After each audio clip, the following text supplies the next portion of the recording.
নমস্কার বন্ধুরা, আমি একটা মিষ্টির রেসিপি আপনাদের কাছে করে দেখাচ্ছি। এই রাঙা আলু মিষ্টি। রাঙা আলুগুলো আমি প্রেসার কুকারে একটা সিটি দিয়ে সিদ্ধ করে নিয়েছি। বেশি সিটি দেবো না, একটাই দেব, যাতে খুব নরমও না হয় আবার খুব শক্তও না থাকে। এই দেখুন, সে একটা সিটি দিয়ে নামিয়ে ঠান্ডা করে এবারে খোসাগুলো ছাড়িয়ে নিচ্ছি। ছাড়িয়ে নিয়ে এবারে গ্রেটারে এগুলোকে ভালো করে গ্রেট করে নেব। এদিকে আমি একটা পুর ভরার রেডি করছি, আপনার বাদাম, আমন্ড, কাজু আর পেস্তা দিয়ে। এদিকে এগুলোকে আলুগুলোকে গ্রেট করে নিয়েছি, রাঙা আলুগুলোকে, ওগুলোকে ম্যাশ করে 1 কাপ সুজি দিলাম, দিয়ে 1 চিমটি নুন দিলাম, দিয়ে এটাকে ভালো করে মাখবো। যদি আর একটু সুজি লাগে আর একটু দেবো।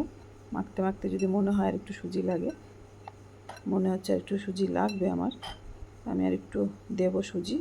আবার 1/2 কাপের মতন আর একটু দিলাম সুজি, যেহেতু রাঙা আলুটা আমি বেশি নিয়েছি।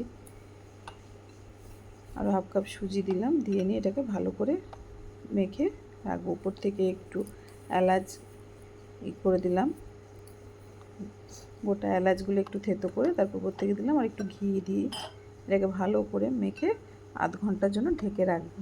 যেহেতু সুজিটা আছে, একটু সুজিটা ফুলবে। এদিকে আমি বাদামগুলোকে যে আছে সেগুলোকে একটু ছোট ছোট করে টুকরো করব। আর এদিকে দুধটা আমি যে ফুটিয়ে ঘন করে নিয়েছি। দেখুন দুধটাকে,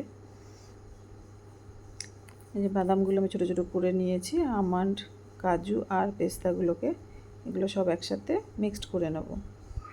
এটা পুর ভরবো। এবারে আমি যেটা মাখলাম আমি রাঙা আলু আর সুজিটা আধ ঘন্টার জন্য, সেটাকে এবারে ছোটো ছোটো গুল্লি করে এবারে মাঝখানে বাটির মতন করে ওই বাদামগুলো, কুচনো বাদামগুলো দিয়ে আবার গোল আকৃতির মতন করে নেব। এইভাবে সবগুলো করে নেব আমি। এরপর দুধগুলো দেখুন ভালো করে দুধটা ফুটিয়ে নিয়েছি। এরপর আস্তে আস্তে করে আমি এই মিষ্টি আকারে যেগুলো গোল গোল করেছি সেগুলো এবারে আস্তে আস্তে আমি ছেড়ে দেব। ছেড়ে দিয়ে ভালো করে ফুটিয়ে নেব। এগুলো আরও বড় বড় হয়ে যাবে। দেখুন, এই দেখুন, ভালো করে ফুটবে, তখন আরও বড় বড় হয়ে যাবে এগুলো। আমি কিন্তু কোনো সোডা দিইনি, বেকিং সোডা, খাবার সোডা, কোনো সোডাই দেয়নি। এমনি এটা দেখুন কি সুন্দর ফুলে যাবে।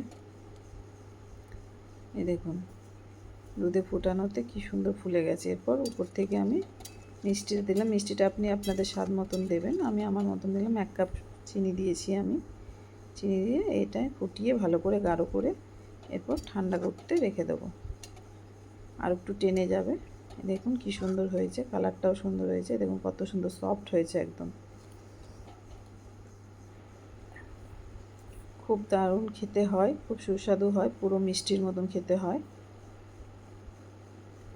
রেসিপিটা আপনাদের যদি ভালো লাগে বানাবেন, আর লাইক কমেন্ট শেয়ার করবেন। আপনাদের লাইক কমেন্ট শেয়ার আমাদের উৎসাহ বাড়ায়। দেখুন আমি একটা আপনাদেরকে ভেঙে দেখাচ্ছি।